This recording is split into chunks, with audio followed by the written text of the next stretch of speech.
కూడా door delivery చేయించాం. మనం అర్హత మాత్రమే ప్రామాణికంగా తీసుకొని ప్రతి పథకము, ప్రతి మంచి కూడా ప్రతి ఇంటికి డోర్ డెలివరీ చేయించాం. అలా ప్రతి మంచి, ప్రతి పథకము డోర్ డెలివరీ చేసిన ప్రభుత్వం మనదైతే, పాలన మందైతే, ఈరోజు కేవలం వాళ్ళ పార్టీకి ఓటు వేయలేదు అని మాత్రమే, ఓటుకు వేయకపోవడమే పాపం అన్నట్టుగా ఈరోజు రావణ కాష్టం సృష్టిస్తూ ఉన్నారు, విధ్వంసం చేస్తూ ఉన్నారు, ఆస్తులు నష్టం చేస్తున్నారు, కొడతా ఉన్నారు, అవమానిస్తూ ఉన్నారు. ఇవన్నీ శిశుపాలుని పాపాల్లో భాగాలుగా ఇవన్నీ అప్పుడే పాపాలు మొదలయ్యాయి.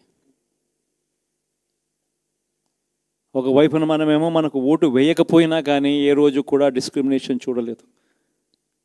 అటువంటి వాళ్లకు కూడా మనం డోర్ డెలివరీ చేసిన ప్రభుత్వం పాలన మందైతే, ఈరోజు కేవలం ఓటు వేయలేదన్న ఒకే ఒక కారణంతో ఏకంగా కొడతా ఉన్న పాలన వీళ్ళది.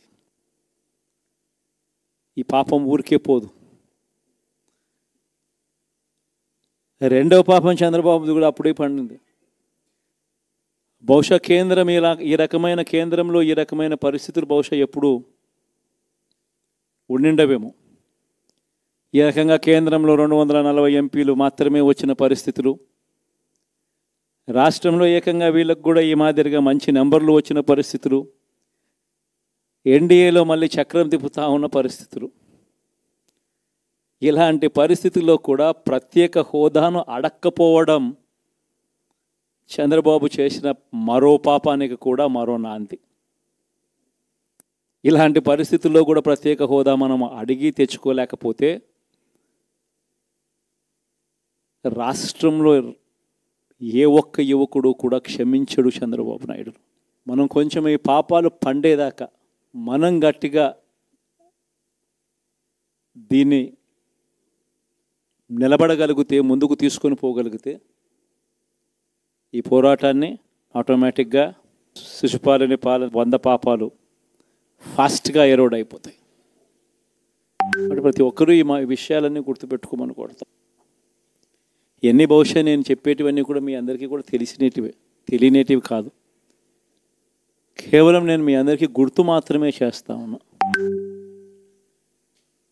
కష్టాలు రావడం అన్నది సర్వసహజం. కష్టాలు ఇలా మనం ఎదుర్కొని నిలబడడం అన్నది మన చేతుల్లో ఉన్న అంశం అన్నది మాత్రం ఖచ్చితంగా ప్రతి ఒక్కరూ గుర్తుపెట్టుకోమని మీ అందరితో కూడా కోరుతా ఉన్నాను.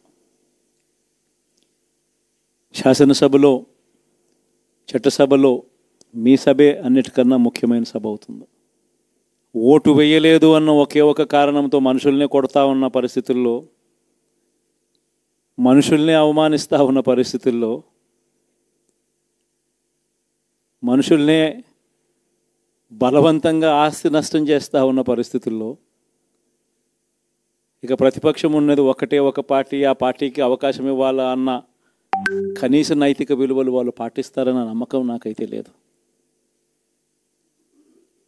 కాబట్టి మీరు చేయాల్సిన పాత్ర గొప్పది, చాలా ఉంది అన్నది మాత్రం గుర్తుపెట్టుకోండి.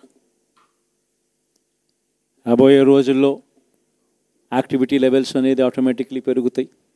రాష్ట్ర వ్యాప్తంగా ఉన్న కార్యకర్తలందరినీ ఎవరినైతే వాళ్ళు ఇబ్బందులు పెట్టారో ఖచ్చితంగా వాళ్ళందరికీ మనోధైర్యం ఇస్తూ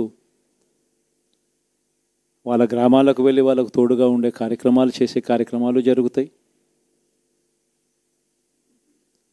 రాబోయే రోజుల్లో ఇంకా టైం గడిచే కొద్దీ ప్రజల్లోకి వెళ్ళే కార్యక్రమాలు ఇంకా ముమ్మరం అవుతూ పోతాయి. చివరికి ప్రజల్లోనే ఉంటాం. ప్రజలతో కలిసి పోరాడే కార్యక్రమం వేగంగా టైం గడిచే కొద్దీ మనము వేగంగా అడుగులు ముందుకు వేస్తాం. ఒకటి మీ అందరికీ చెప్తా ఉన్నా, ఏకంగా 14 నెలలు పాదయాత్రలు చేశాం. ఆ వయసు ఈ రోజుటికి నాకుంది. ఆ సత్తువ ఈ రోజుటికి నాకుంది. కాబట్టి మీరు మాత్రం ప్రతి ఒక్కరూ గుర్తుపెట్టుకోండి, ఆ టైం వచ్చేదాకా మీ పాత్ర చాలా కీలకం. ప్రతి ఒక్కరూ ఈ విషయాన్ని మాత్రం